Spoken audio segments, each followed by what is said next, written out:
بسم الله الرحمن الرحیم. دا د شپاړسمې سپارې شپږم درس دی او د طه سوره چې شلمه سوره ده، دویم آیت نه تر یویشتم آیت ورسره ولولئ چې ترجمې سره یې درست ولولئ او ورباندې پوه شئ.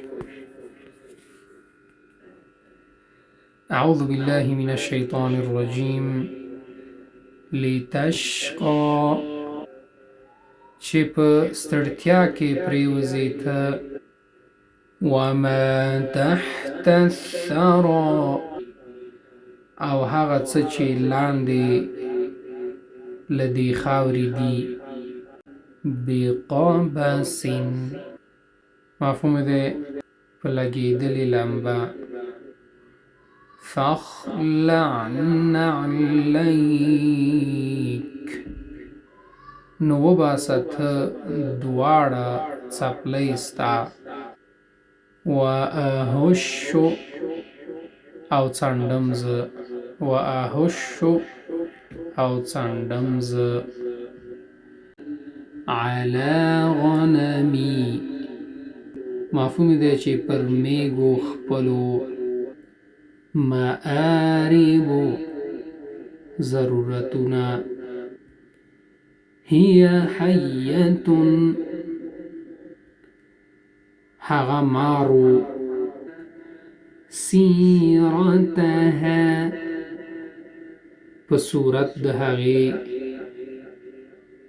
نو که غواړئ چې دا درسونه تاسو تعقیب کړئ په انټرنیټ کې او زده کړئ، نو طریقه تاسو ته ښیم چې څه رقم کولی شئ چې غونډ درسونه تاسو د اول نه اخره پورې تعقیب کړئ. د ټولو نه مخکې باید اول یوټیوب خلاص کړئ، که موبایلي، ټابلیټي یا کمپیوټري. دغسې تاسو ته به دغسې سرچ بار د یوټیوب ظاهر شي، نو دې ځای کې به تاسو دغه قسمت کې ولیکئ چې دوه ټي وي، فاصله به ورکئ ټي وي، نو بیا به سرچ کړئ. دوه ټي وي چې ولیکل سرچ نه بعد دغه تاسو ګورئ، زه به تاسو ته راښکم دا به تاسو سلیکټ کړئ، دا به تاسو اوکې کړئ. صحیح ده؟ دا هم چې اوکې که دوه ټي وي چینل تاسو ته خلاص شو. نو مهمترین بخش چې دی دغه دی، سبسکرایب. د سبسکرایب بټن له به فشار ورکئ چې سبسکرایب شي. دغه دی سبسکرایب، دا اوس سبسکرایب شو. بعد د دې نه چې دا سبسکرایب هم که، نو دا ډېر مهم ځکه دی سبسکرایب چې تاسو ته به همیشه د دې معلومات راځي، کومه ویډیو چې د درس باره کې راځي، نو تاسو ته حتما معلومات راځي چې نوې ویډیو راغلې، تاسو کولی شئ خپل درسونه تعقیب کړئ. نو دې نه بعد به موږ پلی لیست سلیکټ کړو.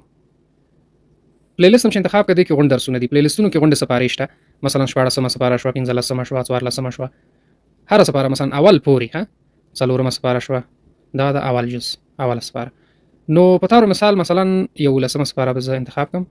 اوس دې کې چې دي دا درسونه دي، مثلا هر درس چې تاسو پکې کاري، مثلا دویم درس دی، مثال دا دویم درس دی. اعوذ بالله من الشیطان الرجیم.